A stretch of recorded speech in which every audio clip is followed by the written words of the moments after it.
మహాసంకల్పం YouTube channel ప్రేక్షకులకు స్వాగతం సుస్వాగతం.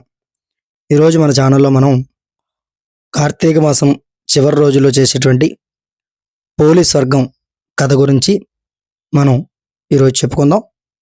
అందరూ కూడా ఛానల్ సబ్స్క్రైబ్ చేయండి, అలాగే లైక్ చేయండి, ఈ సమాచారాన్ని 10 మందికి అందజేయండి.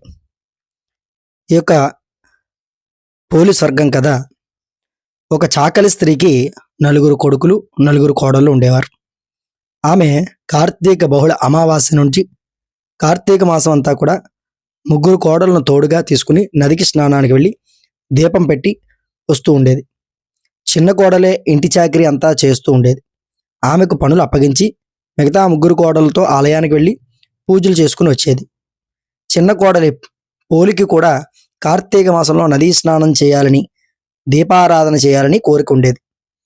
కార్తీక మాసం అంతా అత్తగారు మిగతా 3 కోడళ్లతో నదీ స్నానానికి వెళ్ళి దీపారాధన చేసేది. చిన్న కోడల్ని పోలిని మాత్రం తీసుకెళ్లేది కాదు. కార్తీక బహుళ అమావాస్య నాడు అత్తవారు తెల్లవారుజామున నిద్రలేచి మిగతా 3 కోడలతో పాటు నదీ స్నానానికి వెళ్ళింది. చిన్న కోడలు ఏ విధంగానైనా దీపం పెట్టాలని అనుకుంది. ఈ పోలి వెన్న చిలికిన కవ్వానికి అంటుకున్న వెన్నను తీసి పెరట్లో ఉన్న పత్తి చెట్టు కింద ఉన్న పత్తి కాడను తీసుకుని వత్తిగా చేసుకుంది. బావి దగ్గర స్నానం చేసి తీసిన వెన్నతో వత్తిని చేసి దీపారాధన చేసింది. దీపాన్ని అత్తగారు వస్తే చూడకుండా ఉండడానికి చాకలి బాణను మూతగా పెట్టింది. అప్పుడే ఆకాశం నుంచి దేవదూతలు వచ్చి పోలి కోసం విమానాన్ని కూడా తీసుకుని వచ్చి వేచి ఉన్నారు. పోలి ఆ విమానాన్ని ఎక్కి బొందితో స్వర్గానికి వెళ్ళింది, అనగా ప్రాణం ఉండగా స్వర్గానికి వెళ్ళింది. ఈ విధంగా వెళ్ళడం చూసినటువంటి మహిళలు చాలా ఆశ్చర్యపోయారు.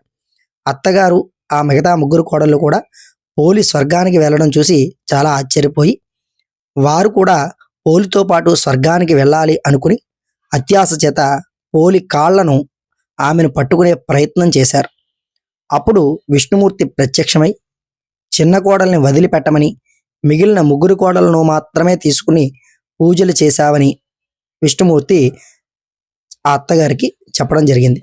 మీరు శ్రద్ధ లేకుండా దీపాలు పెట్టుకున్నారు, కానీ ఈమె ఒక్కరోజు ఇంట్లో దీపం పెట్టుకున్న భక్తి శ్రద్ధలతో పెట్టింది.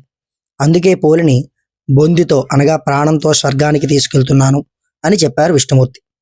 మిగిలిన వారిని కూడా మీరు అడవుల్లో పాలైపోదురుగాక అని శపం పెట్టారట.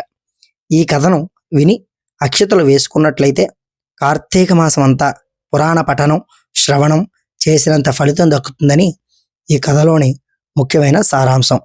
ఛానల్ సబ్స్క్రైబ్ చేయండి, 10 మందికి సమాచారాన్ని అందజేయండి. స్వస్తి.